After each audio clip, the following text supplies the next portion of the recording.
지난 주간 추석 명절이었는데 가족들, 친지들 반갑게 만났다가 싸우고 헤어지지는 않으셨죠? 추석 명절 잘 지내셨습니까? 네, 감사합니다. 안전하게 잘 지내고 다시 삶의 자리, 일상의 자리로 돌아오신 것 다시 한번 감사를 드립니다.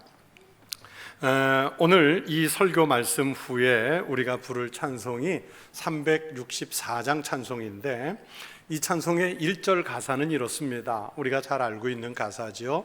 내 기도하는 그 시간 그때가 가장 즐겁다.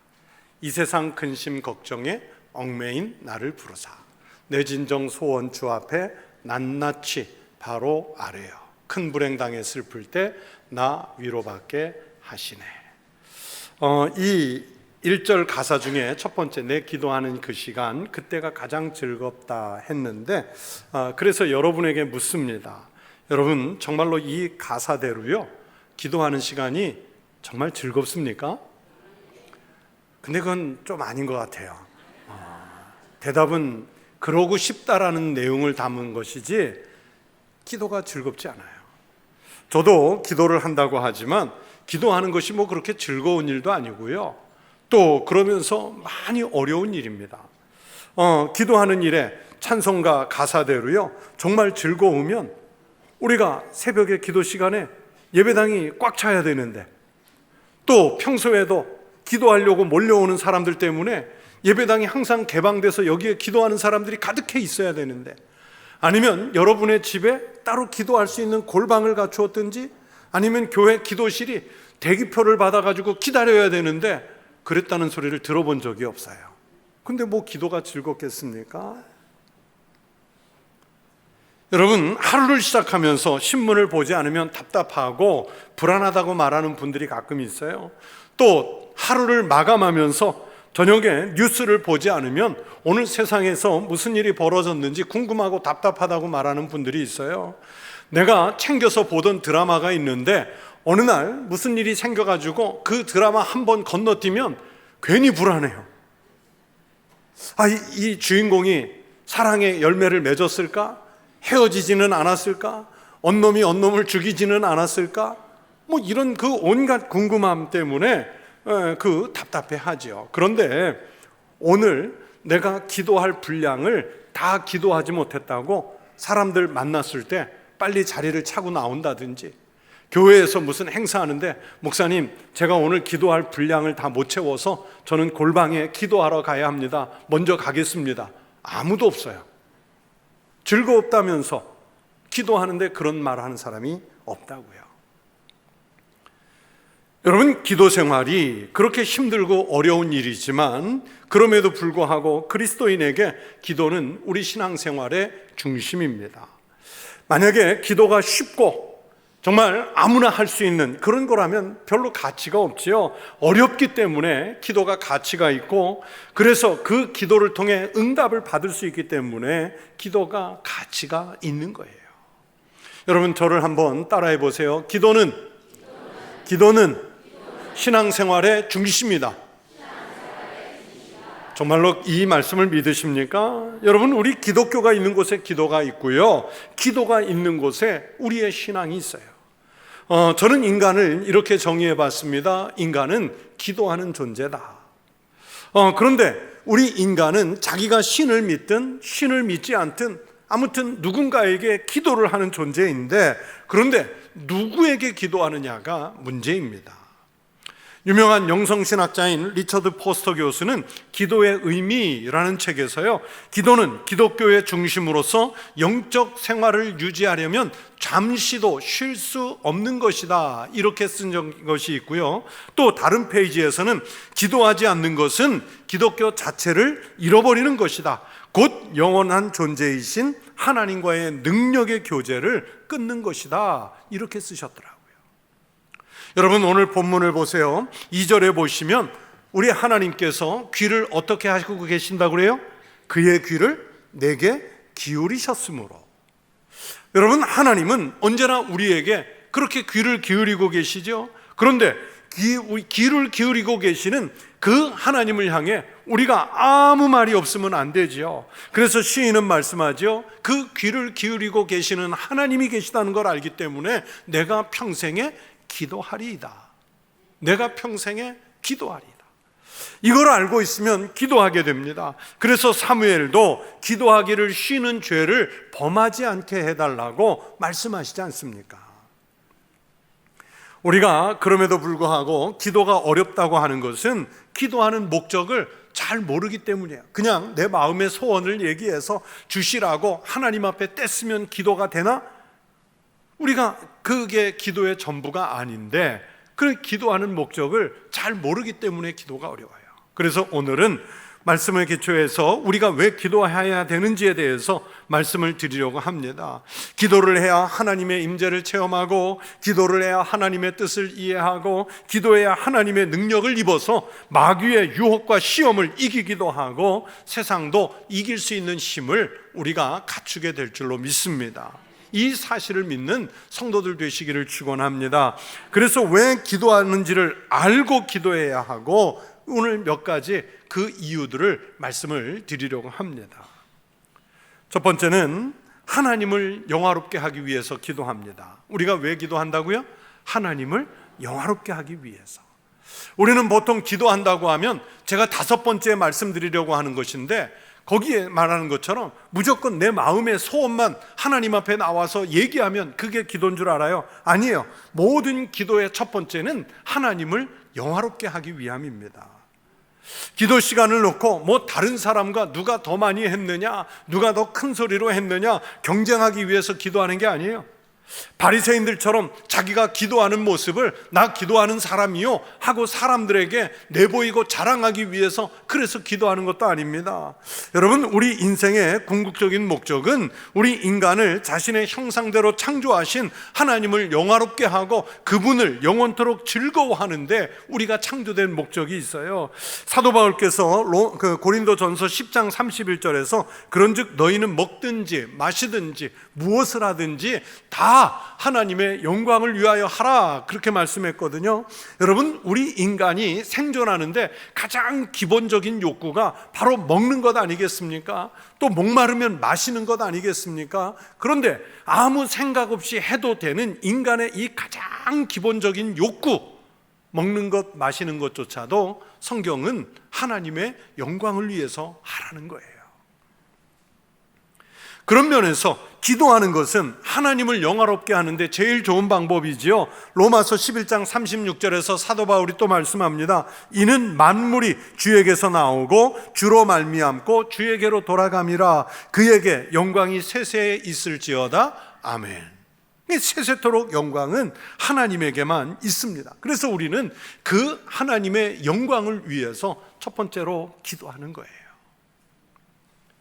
하나님께서 천사 둘을 불러서 심부름을 시켰습니다. 하루 동안 저 세상에 내려가서 한 천사는 광주리에다가 사람들이 하는 감사기도, 하늘의 영광을 돌리는 기도를 채워오고, 또 다른 한 천사는 저 광주리를 갖고 내려가서 거기에 사람들이 소원을 말하는 것을 담아오라, 이렇게 해서 내려보냈는데, 사람들이 소원을 말하는 광주리는요 반나절도 안 돼서 다 채워져 가지고 일찍 올라가서 일찍 퇴근했어요. 그런데 감사하고 영광을 돌리는 광주리는 저녁 해질녘까지 늦게 일했는데도 반 광주리도 못 채웠대요. 무슨 뜻입니까? 우리가 하나님 앞에 기도한다고 하지만 그만큼 감사가 없다는 얘기죠. 그만큼 하나님께 영광을 돌리는 기도가 없다는 얘기예요. 기도가 마찬가지입니다. 여러분의 기도 내용을 한번 살펴보세요. 잠깐 하는 기도에도 여러분, 우리는 무슨 기도를 합니까? 대부분은 자기의 소원을 말하는 것이 많지요. 여러분, 하나님께 감사하면서 영광을 돌리는 내용이 내 소원, 내 마음의 작은 소원보다 많습니까? 여러분, 하나님을 영화롭게 하는 기도가 많은 성도가 복 있는 줄로 믿습니다. 기도를 통해서 하나님께 영광을 올려드리는 성도가 되시기를 축원합니다. 그렇게 기도는 우리로 하여금 여호와 하나님을 경배하고 찬양하며 우리 죄를 그에게 고백하고 주의 이름으로 우리가 필요한 것들을 구해서 응답을 받음으로 하나님께 영광을 돌려드립니다. 그렇게 하라고 누가 정했는 줄 아세요? 예수님이 정하셨어요. 요한복음 14장 13절에서 예수님께서 말씀하셨습니다. 너희가 내 이름으로 무엇을 구하든지 기도하면, 그런 뜻이겠죠, 내가 행하리니 예수님께서 일하시고 이는 아버지로 하여금 아들로 말미암아 영광을 받으시게 하려 함이라. 우리가 기도하는 궁극적인 목적이 예수 그리스도를 통해 아버지께 영광을 돌리라고 그러잖아요. 예수님의 말씀처럼 기도하면서 하나님께 영광을 돌려드리는 성도 되시기를 바랍니다. 그게 우리가 기도하는 첫 번째 목적이에요. 하나님의 영광을 위해서 기도할 때 하나님은 우리의 기도를 큰 제물로 받으실 줄로 믿습니다. 또 두 번째는요, 하나님과 대화를 통해서 교제하기 위해서 기도를 합니다. 제가 언젠가 신문 기사를 보고 메모를 해놨는데, 결혼해가지고 40년을 넘게 산 칠순의 부부가 황혼 이혼을 하게 됐습니다. 이 부부가요, 40년 넘게 살면서 한 집에서 20년 넘게 서로 말을 하지를 않았대요. 우리 집 얘기네 그러는 분도 있겠죠. 그러면 간단한 대화라도 해야 되는데 어떻게 부부가 소통을 했겠어요? 메모로. 메모. 대화도 메모로, 필요한 것도 메모로, 화가 나면 싸움도 메모로. 부인이, 이 아내가 견디다 못해서 남편에게 이혼을 요구했는데요, 남편이 거부해서 이혼 소송을 진행하게 됐고 1심, 2심도 아내가 이겼고 마지막 최종심 대법원에서 아내의 손을 들어줘서 이혼이 받아들여지고, 그러면서 남편은 아내에게 재산 50%를 분할하라는 그 판결을 내렸더라고요. 여러분, 같은 집에만 살았지만, 부부라는 호적상의 이름은 가졌지만 이분들은 교제가 없었어요. 그러면 그 집에 들어갈 때, 조용한 집에 들어가니까 평화롭다고 말할 수 있을까요? 조용하지만 거기는 끔찍한 지옥일까요? 어딜까요? 거긴 지옥이에요. 대화가 없는 그곳은 지옥이에요. 이거는 남보다 못한 남남이 돼버린 거죠. 말이 없으면 대화가 안 됩니다. 인간은 홀로 살지 않고 다른 사람과 더불어 이야기하면서 살아가는 대화적 존재입니다. 우리 인간은 대화를 하면서 깨닫기도 하고, 대화를 하면서 서로 성장하고, 대화를 하면서 인간적인 유대감을 느껴 공동체를 이루지요. 그래서 우리 인간에게 대화를 빼앗아가는 것처럼 가장 큰 형벌이 없습니다. 여러분, 아주 극도의 흉악범은 항상 독방에 넣어놓잖아요. 대화를 빼앗는 거예요. 관계를 빼앗는 거예요. 또는 감옥에 갇혀 있을 때 그 안에서 또 무슨 범죄를 하면 한 달 또는 두 달 벌칙으로 독방에 넣어놓잖아요. 거기에서 대화를 빼앗고 관계를 뺏어가는 거예요. 저희가 외국에 살 때 아이들이 이제 학교를 다니지 않습니까? 그런데 그때 아직 우리나라에는 그 사랑의 매라고 해서 학교에서 체벌이 있을 때인데, 이 서양의 학교들은요 체벌이 없어요. 그러면 아이들이 막 난리를 치고 말 안 듣고 심하게 야단을 쳐야 될 때는 아이들을 체벌하는 게 아니라 무서운 벌이 있더라고요.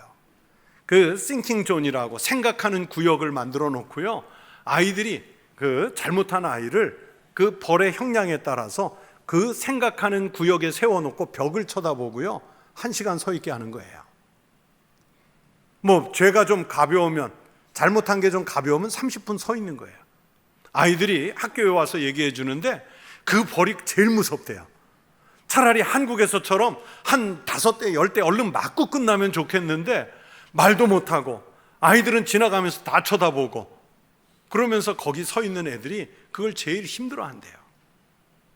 대화를 끊는 것, 이게 큰 벌이에요. 그만큼 대화가 중요하다는 얘기죠.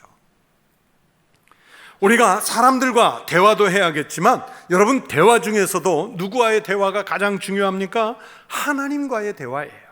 무슨 방법으로 하나님과 여러분이 대화를 하시겠어요? 기도로 하는 겁니다.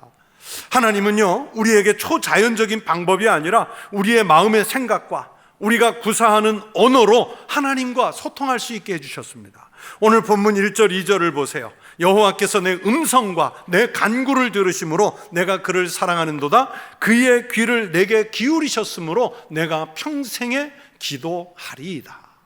기도를 통해서 대화를 합니다. 기도가 대화인 거예요, 하나님과. 그런데 좋은 대화는 일방통행 대화가 아니라 쌍방통행 대화입니다. 그러므로 기도 중에는 내 말만 하지 말고요, 하나님께서 내게 기도를 통해 무엇을 말씀하시는가 듣는 시간이 필요합니다. 여러분, 민수기 7장 성경을 보시면 모세가 회막에 기도하러 나갔는데 하나님 앞에 자기의 소원만 얘기하는 게 아니라 하나님께서 도대체 나에게 무슨 말씀을 하시는지 하나님의 말씀을 듣기 위해서 아무 소리도 내지 않고 기다렸다 그랬어요. 그런데 우리는 하나님 앞에 기도한다고 하면 그냥 내 마음속에 생각나는 소원들 몇 가지 막 주절주절 얘기하다가 하나님은 그것에 대해 뭐라고 말씀하시는지 듣는 시간을 갖지는 않잖아요. 그래서 여러분, 가끔 침묵하면서도 가만히 계셔 보세요. 이것도 훌륭한 기도예요. 하나님을 향해서 귀와 눈을 향하고 또 마음을 열고 하나님의 음성을 들으려고 해보세요. 그렇게 하나님의 음성을 가슴으로, 마음으로, 머리로 한번 들어보십시오. 내게 말씀하시는 하나님의 음성을 들을 수 있고 그 음성이 들릴 때 기도가 훨씬 더 잘 됩니다. 주님과 소통이 되고 있다는 얘기지요. 그렇게 기도로 하나님과 대화하는 우리 믿음의 성도들이 되시기를 축원합니다. 또 세 번째는요, 하나님의 계획과 하나님의 뜻을 알기 위해서 기도합니다. 여러분, 기도하는 사람이 하나님의 계획을 알 수 있어요. 기도하는 사람이 하나님의 뜻을 제대로 파악할 수 있어요. 여러분, 사람들이 왜 점치는 사람들을 찾아가죠? 자기 운명을 알고 싶어서지 않습니까? 미래가 어떻게 흘러갈지 궁금해서 찾아가지 않습니까? 우리 그리스도인들도 우리를 향한 하나님의 계획과 뜻을 알고 싶습니다. 우리의 큰 관심사죠. 그런데 우리가 하나님의 뜻, 하나님의 계획을 무슨 방법으로 알겠습니까? 하나님과 기도하면서 하나님께 물어보는 거죠. 우리 그리스도인은 이 세상에 하나님의 계획을 실현하고 그 뜻을 이루기 위해 보내졌습니다. 그리고 그 뜻을 이루면서 살아가는 사명자로 세움을 받았습니다. 그런데 하나님에게 사명을 받은 일꾼이라고 하면서 하나님의 뜻을 몰라요, 하나님의 계획을 몰라요. 그러면 우리는 실패한 사명자로 살다가 마는 거죠. 예수님이 종종 말씀하셨습니다. 내가 온 것은 아버지의 뜻을 행하기 위함이라. 내가 온 것은 아버지의 뜻을 행하기 위함이라.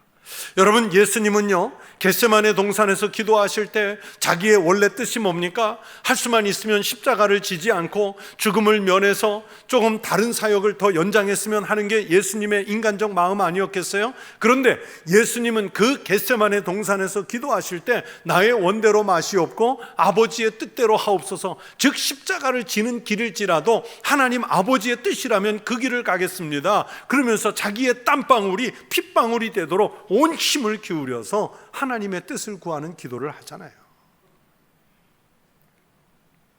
우리가 기도해야 하나님의 뜻을 알 수 있습니다. 기도하지 않고는 하나님의 계획과 뜻을 알 수 없습니다.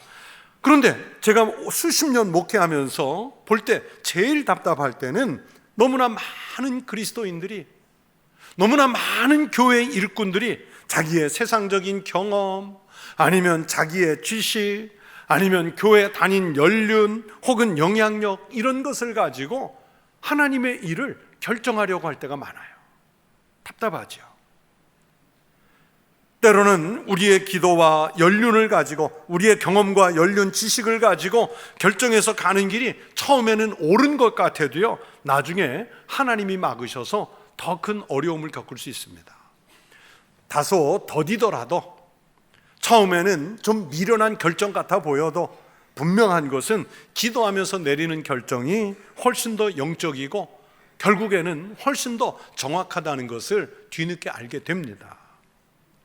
우리 교회가 하나님의 뜻과 계획을 이루어가기 위해서 기도하는 성도들이 많아지시기를 축원합니다. 하나님의 뜻을 이루는 교회로 쓰임받기를 축복합니다. 여러분이 바로 그런 위대한 하나님의 계획에 쓰임받는 주의 사람들이 되시기를 축원합니다. 기도하는 이유 네 번째는요, 우리의 영적인 성장과 성숙을 위해서 기도하셔야 돼요. 우리가 기도하는 것은 주님과 교제를 통해서 영적으로 성장하고 성숙하기 위해서 하는 것입니다. 여러분, 생명이 있는 곳에는 성장이 있지요. 단세포인 아메바조차도요, 여러분, 그게 세포 분열을 이루어서 2개가 되고, 단세포였던 게 2개가 되고, 2개가 됐던 게 4개가 되고, 4개가 8개 되면서 세포를 이루어 가잖아요. 여러분, 우리가 태어나서 어느 날 갑자기 이렇게 어른의 모습이 됐습니까? 아니지요. 출생해서 성장해 가면서 우리의 세포가 분열해서 세포수가 많아지고, 그러면서 성장해서 오늘의 모습을 갖춘 것 아니겠습니까? 성장하지 않는 것은 그냥 죽는 거예요. 여러분, 시체는요, 죽었다고 해도 불편한 게 없어요. 여러분, 시체가 누워있으면서 나 불편해 말하는 거 본 적 있어요? 살아있기 때문에 우리가 가렵고, 살아있기 때문에 아프고, 살아있기 때문에 불편하기도 합니다. 그러나 살아있기 때문에 그런 일들을 겪어가면서 성장도 하고 성숙해져 가고 있습니다. 우리가 어떤 분야의 전문가나 학자, 교수님들을 만나서 대화를 하다 보면요, 이런 세계가 있구나, 이런 방법이 있구나, 이런 지혜가 있구나 하면서 배우는 게 많아지고, 지적 수준도 올라가면서 지혜가 확대되는 것을 경험할 때가 있어요. 제가 읽은 김영석 교수님의 책에 이런 문장이 있더라고요. 제가 책상에도 그것을 그대로 옮겨놓고 있는데, 2권의 책을 읽는 사람이 1권의 책을 읽는 사람을 지배한다 그랬어요. 여러분, 우리가 독서를 왜 합니까?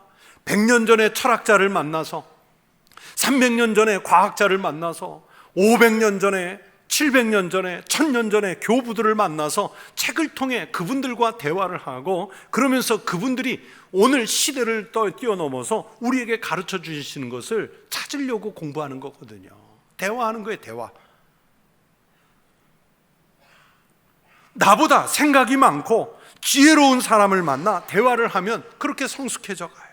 전능하신 하나님과 기도를 통해서 대화를 나누다 보면 그만큼 그리스도의 장성한 분량에 이르도록 우리가 영적으로 성장하게 되고 성숙해지지요. 하나님의 비밀과 경륜을 알아가면서 점점 더 지혜로워지는 것입니다. 하나님의 임재와 현존을 체험하면서 능력 있는 사람으로 변해가지요.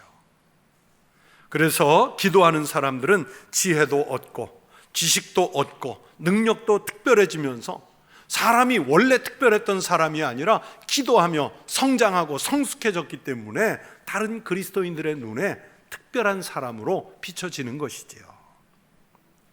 예수님이 요한복음 15장에 참 포도나무 비유에서 말씀하셨습니다. 그리스도인은 주님과 연합을 이룰 때 풍성한 열매를 맺는다고 말씀하셨어요. 열매를 맺는다는 것은 성숙했다는 뜻이고, 또 먹을 수 있도록 성숙했다는 뜻입니다. 바로 기도가 주님과 내가 연합을 이루는 통로라는 것을 예수님께서 말씀하신 것입니다. 그래서 기도가 그리스도인을 성장시킵니다. 기도가 그리스도인을 성숙하게 합니다. 기도하면서도, 한다고 말하면서도 교만해진 사람, 기도한다면서도 여전히 싸우는 사람, 기도한다면서 공동체 걸림돌 되는 사람, 기도한다면서 남에게 상처를 주는 사람, 아직도 제대로 기도하지 않은 것입니다. 기도는 그리스도인을 성장시키고 성숙하게 하지요. 그래서 기도로 은혜의 성도들이 꼭 되시기를, 성장하고 성숙한 성도들이 되시기를 축복합니다.